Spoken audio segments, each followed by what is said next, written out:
Good afternoon. Hello, guys. Nice to see you.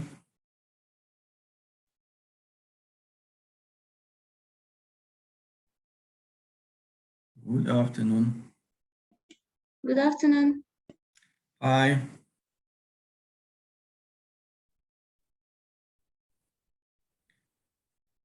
So, last discussion, we considered like the introduction of definition of sound waves, considered their wave equation, which describes displacement of elements of elastic environment, for instance, gas in parallel direction to the direction of propagation of the wave, means that we deal with longitudinal wave.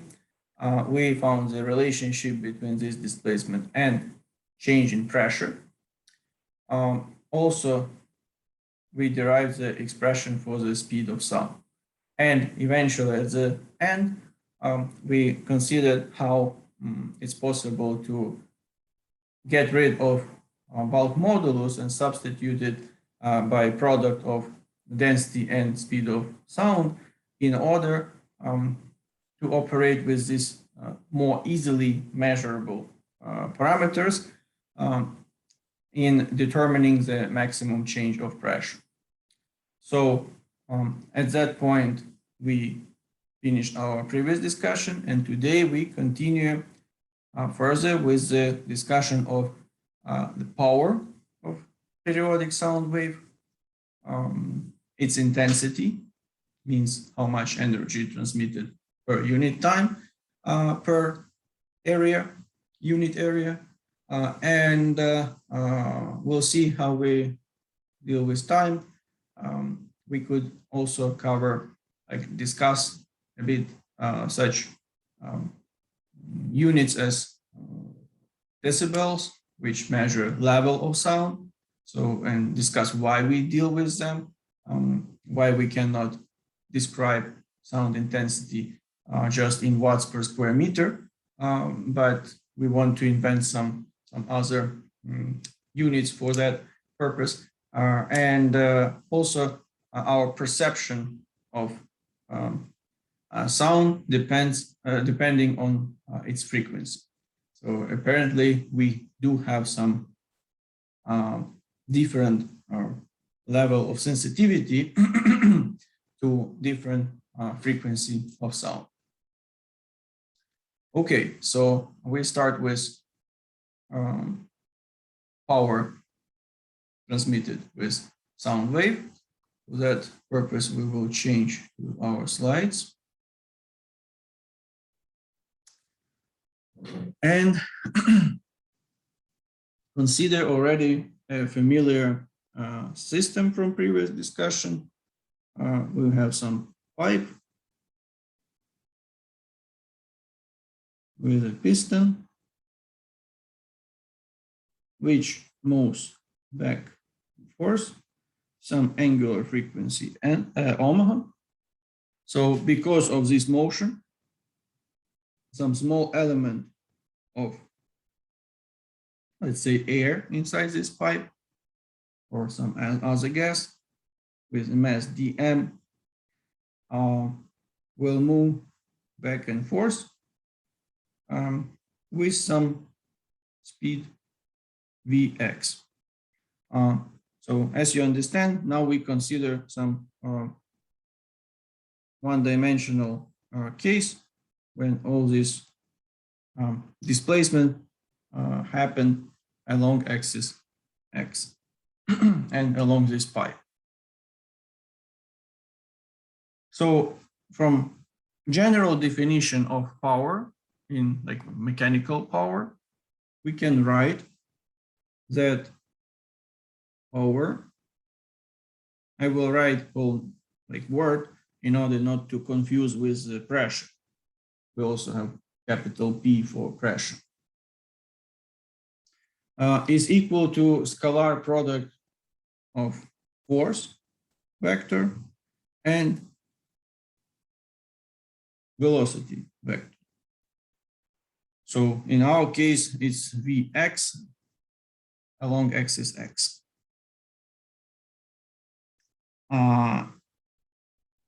However, we need to modify this general expression in order to take into account features of our topic, means sound wave. So in order to do this, we will write the following. Power is equal. So for force, we can express this force as change in pressure as a function of position and time times area, cross-section area of this pipe. So we can write delta P x as a function of x and t times a. And here we will have unit vector I, just to show that this force is along axis x. And the second is Vx. So we need to recall that we have function which gives us displacement of gas elements as a function of x and t. So displacement also along axis x. In order to get Vx, obviously we need to pick up some point x, like fix it, and then take partial derivative of this equation over time in order to get this velocity Vx. So that will look like this: partial derivative of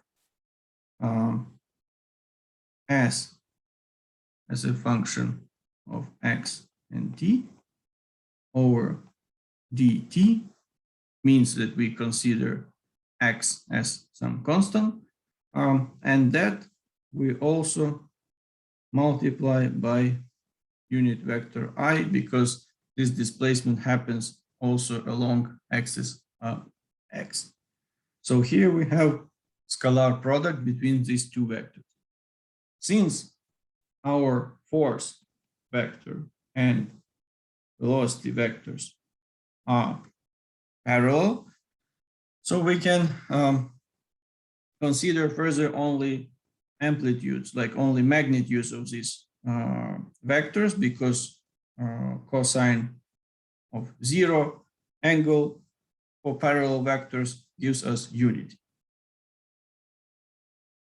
So now we need to substitute here for change in pressure and this displacement as function of position and time previously considered equation.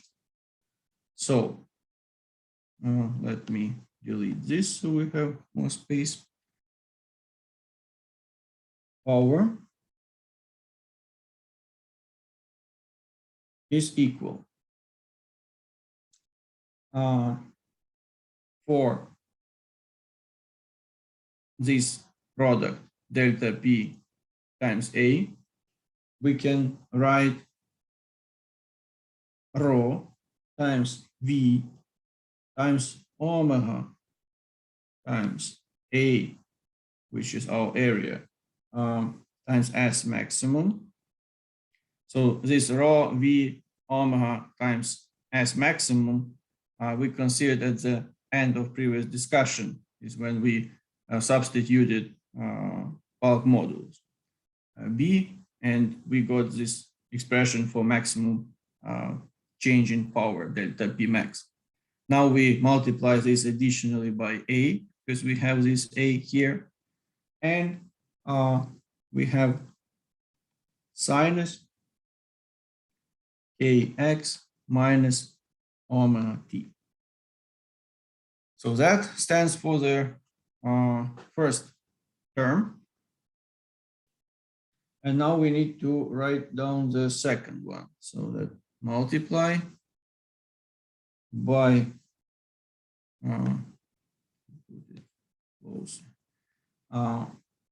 by partial derivative of our displacement. So that will be d over dt, partial derivative over time. And here will be S maximum times cosines kx minus omega t.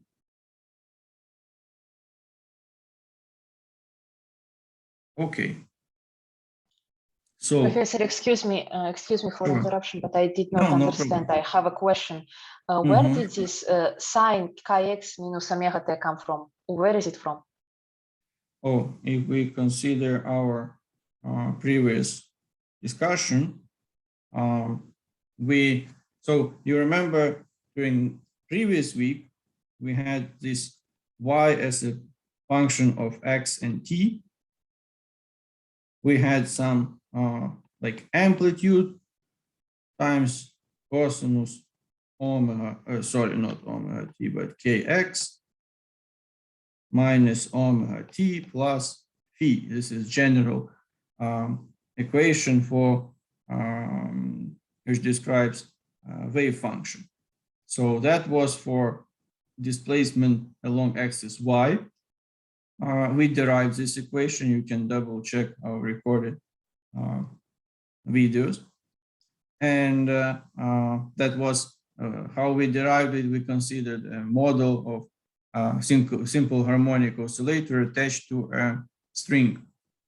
And then we had transverse mechanical wave, and displacement of the element of this string was happening along axis y, not along axis x as for longitudinal waves. And that's why we derived it. Then we made a transition to sound waves, which are longitudinal. They also, if we have simple harmonic oscillator as a disturber of the system, we will have also the same wave equation, which will describe displacement of gas elements. But in this case, we will have displacement along axis x. So that we called, that we called just S, which stands for displacement along axis x as a function of position x and time.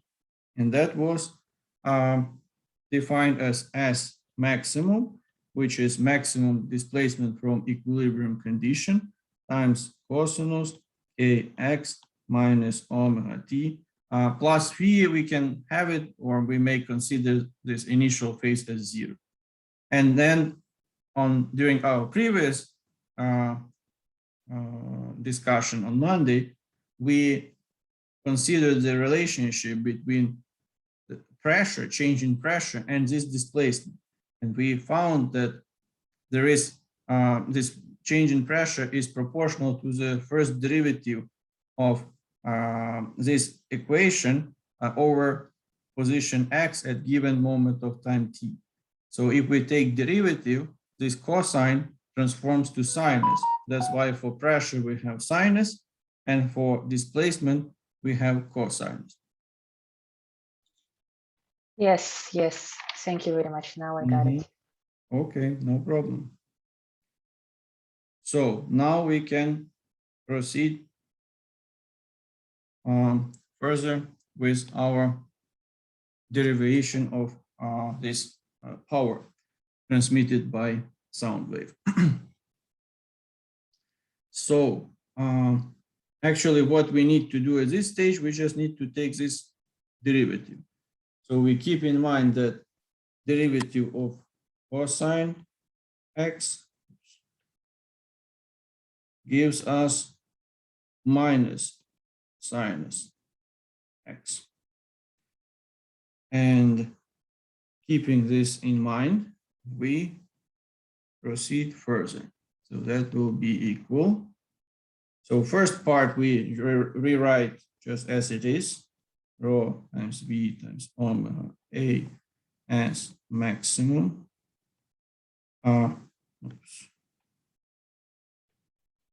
sinus kx minus omega t, then multiply. So if we take derivative of cosinus, it will give us minus sinus, but also we need to take derivative of this argument of cosinus.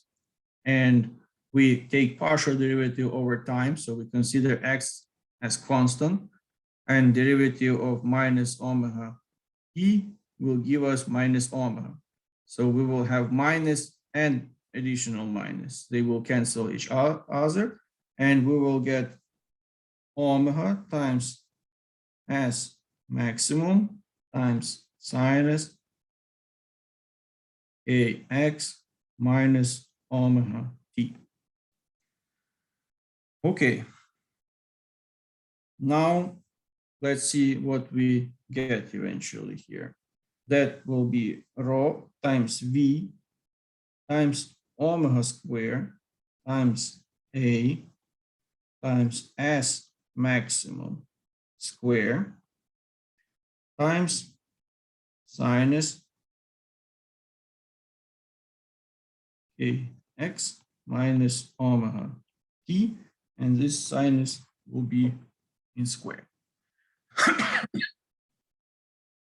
So that is equation which gives us power of sound wave at any position and at any moment of time.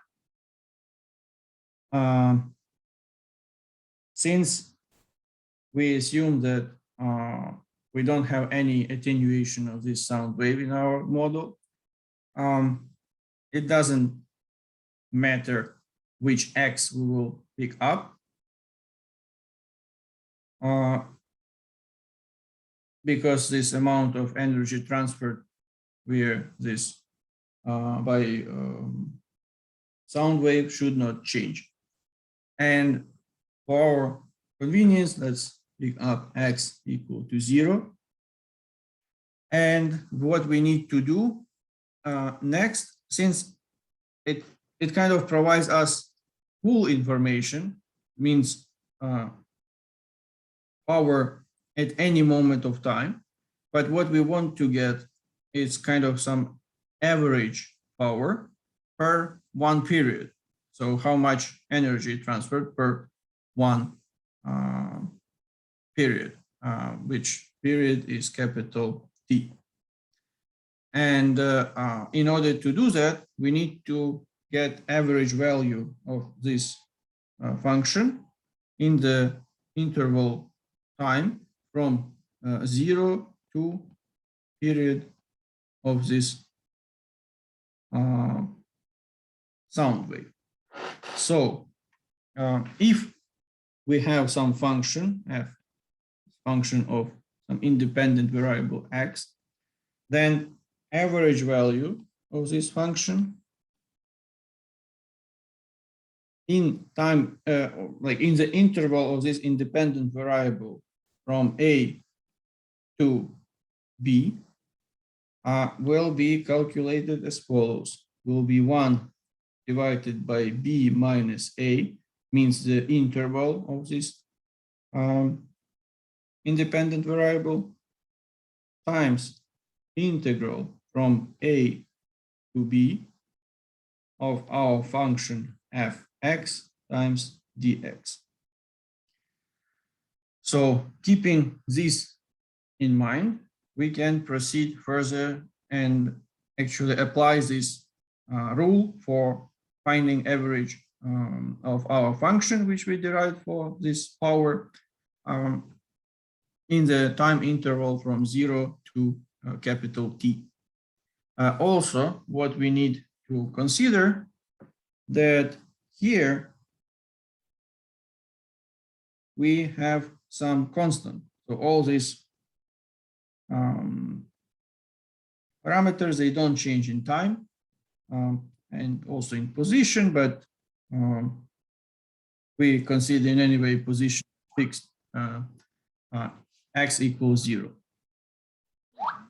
So these are constants, and that's why only this part is changing with time. So we need to take average only of this term of the equation.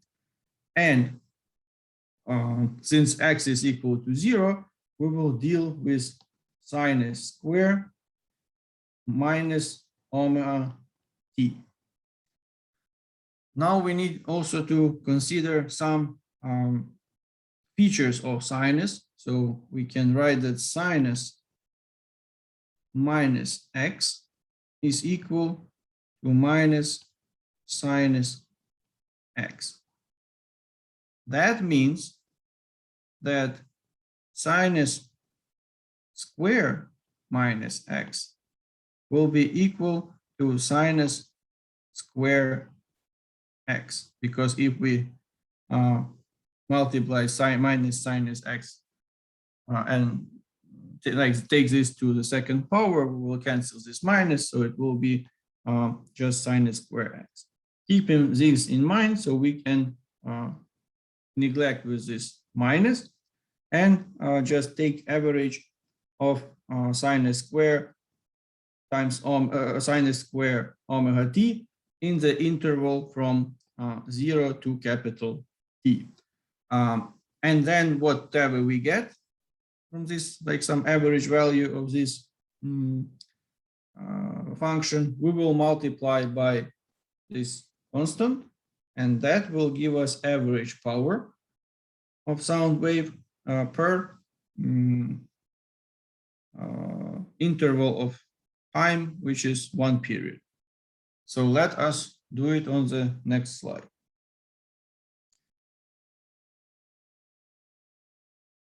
We need to divide by period because it's period minus 0, the time interval, then integral from 0 to period t. Here will be sinus square omega t dt. So we have this equation, and in order to proceed further with this equation, like with the integration of this equation, we need to consider the genometric transformation, which tells us that sinus squared x is equal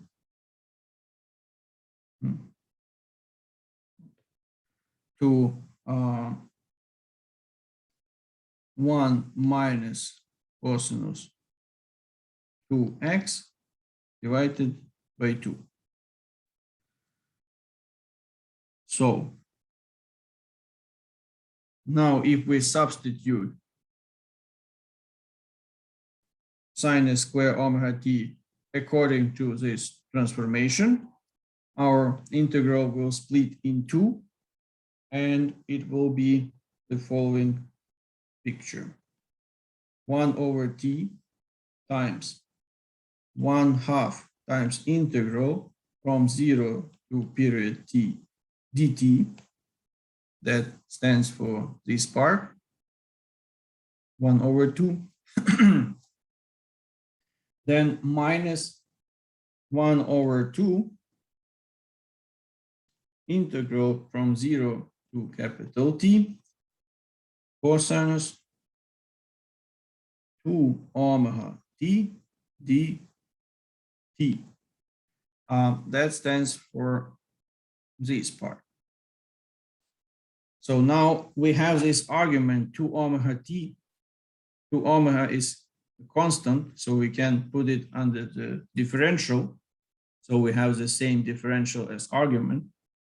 For that purpose, we need to multiply and divide our second integral by 2 omega. So we will get 2 omega t, and here will be here will be additional 2 omega. So now we can integrate these two integrals. That will be 1 over t time over 2 from 0 to t minus 1/4 omega. So integral of this cosinus will give us sinus,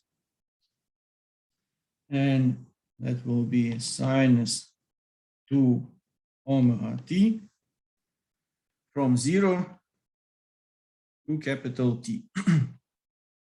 So this will give us 1/2 from first integral minus 1/4 omega sinus 2 omega t. So, any ideas what will be the second integral equal to?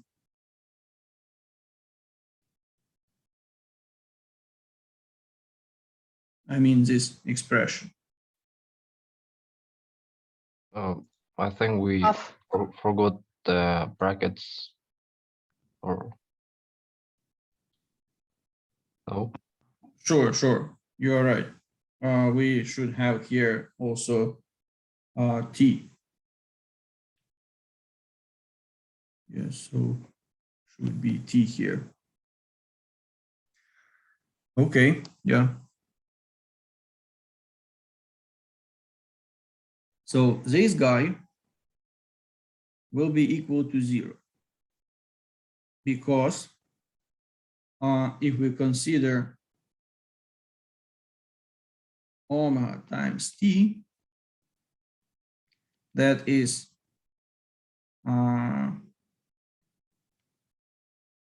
2 pi divided by t, stands for omega times t.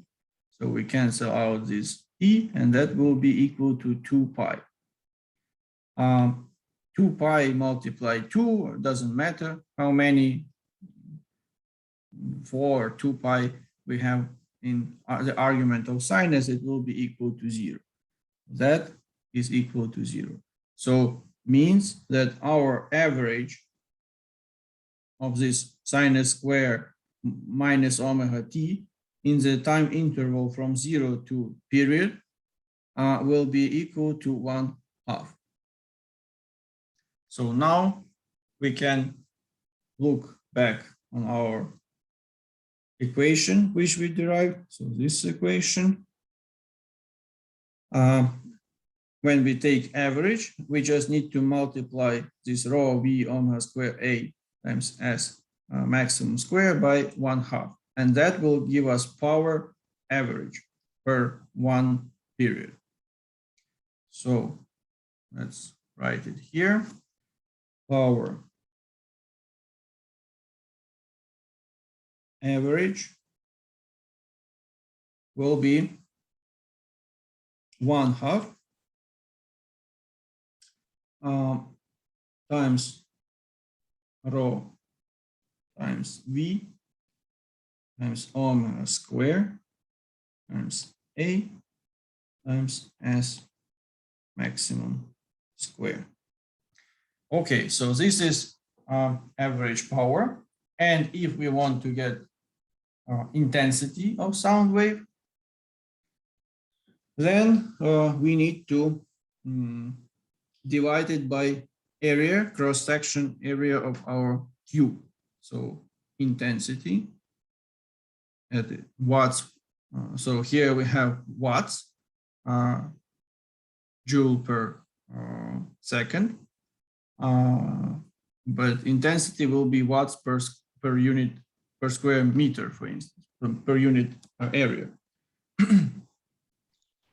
That will be power. Excuse me, Professor, why didn't you divide the average powers expression by t also, by period? Shouldn't have there been 1/t somewhere? Yeah, but we have it already in this function, like in this equation, which we apply to get the average value of a function. You see, if we come back here, so this is general equation for getting average value of a function at the interval of its independent variable x from A to B.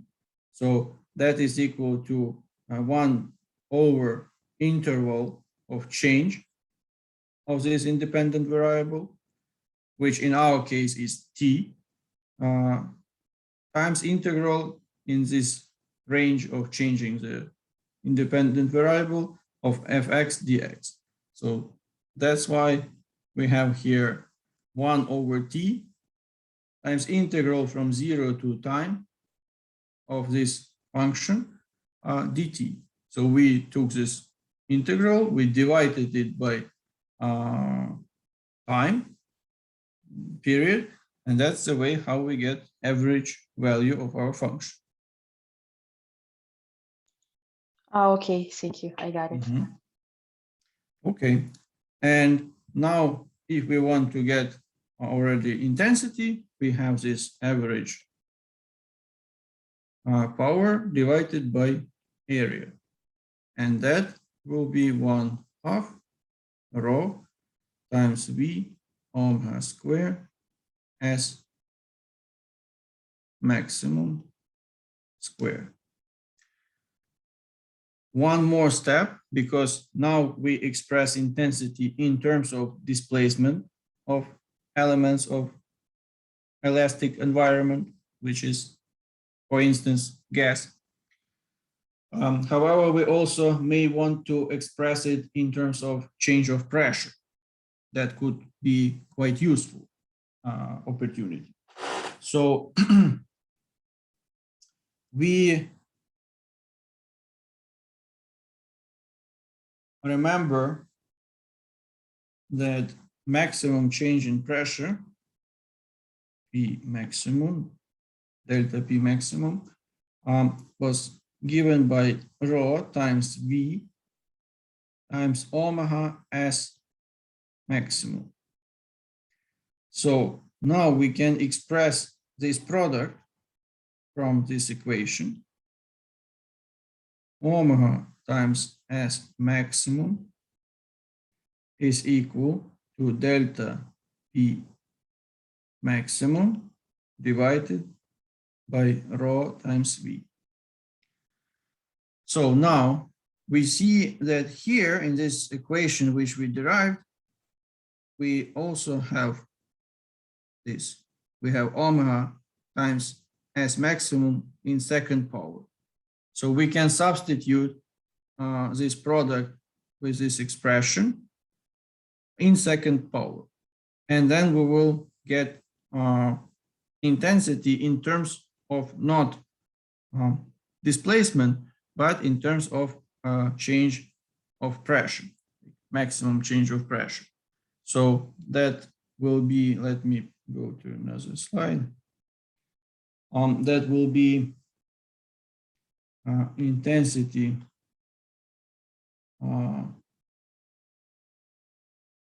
one half rho times V. Then instead of omega times S maximum square, we will put delta P maximum square divided by rho square times V square. So we can cancel out this rho V and this second power in the denominator, and we will get delta P maximum square divided by 2 rho times V, which is density of gas and speed of sound in this gas. So that's another equation for intensity of sound wave in terms of maximum change of pressure. So if you remember, we had at the beginning some model system for this derivation, which was a pipe with piston, means we have a one-dimensional case. And that's why we could divide when we were going from average power to intensity, we could just divide by cross-section area of this pipe A. However, this is some special case. Usually we have some point source of sound, and it creates sound waves which gradually spread in all directions in 4 pi stereo solid angle. So if we consider isotropic environment, means that in all directions we have the same properties of our atmosphere, if we are talking about air, then these sound waves will, the form of this sound wave front of sound waves will possess some spherical symmetry. And if we look at cross section of these spheres, we can write some kind of circles. I draw here just semicircles, but these are circles. And at every point on this sphere, which we see now in cross section, the phase of sound wave is the same. So this is kind of wave front, and with like geometrical position of points with the same phase, and then distance between two spheres with the same phase, they will give us lambda as wavelengths of sound wave, because we know that wavelength is defined as the distance between two adjacent points with the same phase. And if we draw some lines which are pointed outwards from the source of sound, those lines show the direction of sound propagation, and they are called rays. So now, if we have such a point sound source in uniform environment, which in all directions possess the same properties, and our fronts of sound waves possess spherical symmetry, then this sound source has some average power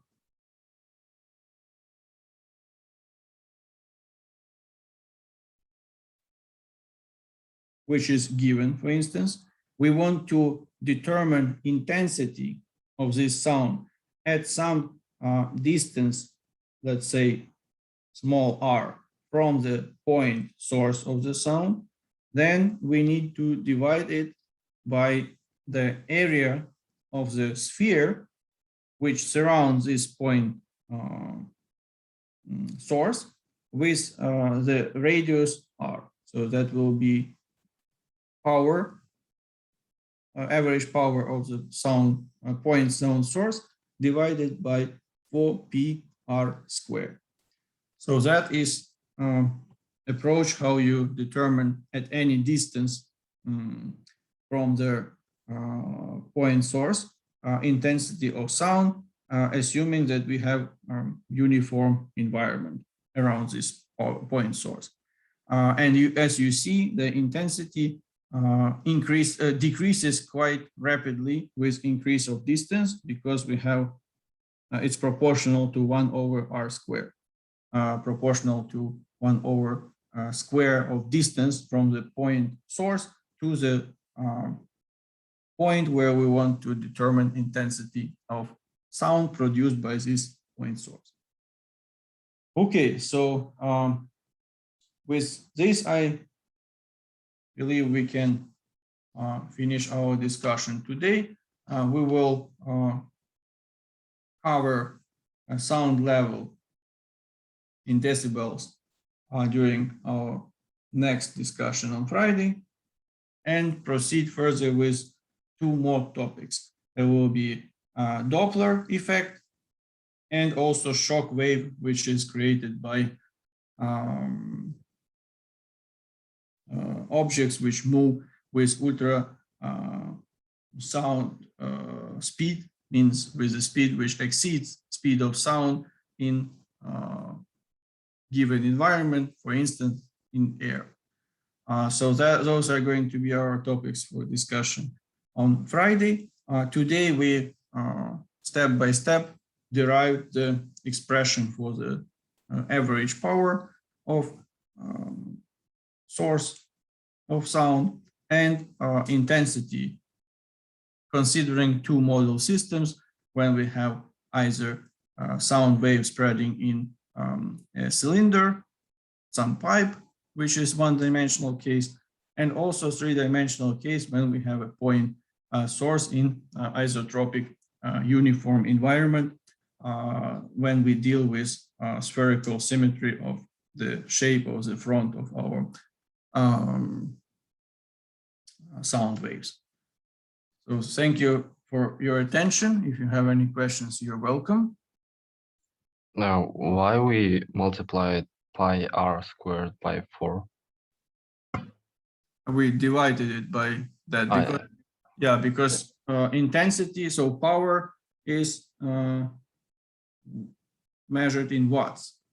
So intensity is measured in watts per square meter. So in order to go from power to intensity, we need to divide this average power by area. And in this case, since this power is uniformly distributed in all directions, we need to consider area of this sphere and distance at which we want to measure the intensity.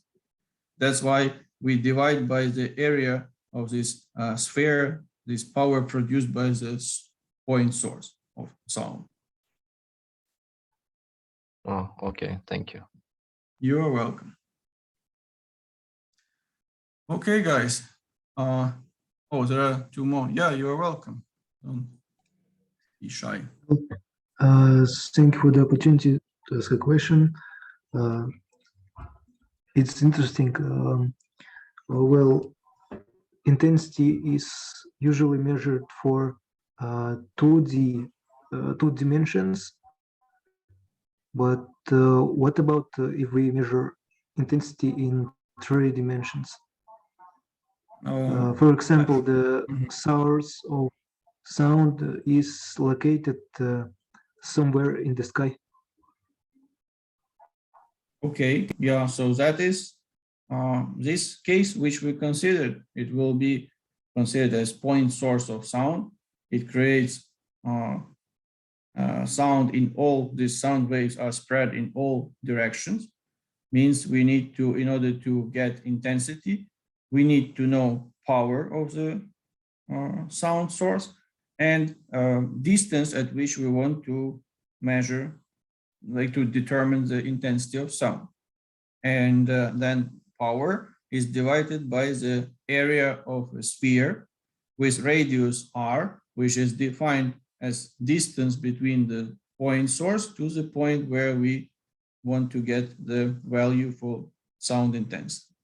And then in this point, we get the parameter of sound intensity measured in watts per square meter.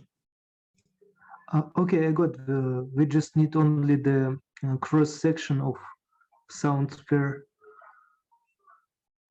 like not cross section, but only one layer. Thank you. Yeah, we need to know only distance from point source to the point where we want to measure, determine intensity, and then just divide it, kind of normalized by area. Divided by area, we get watts per square meter, and that's it. Yeah, I got. Thank you. You're welcome. Yeah, any more questions?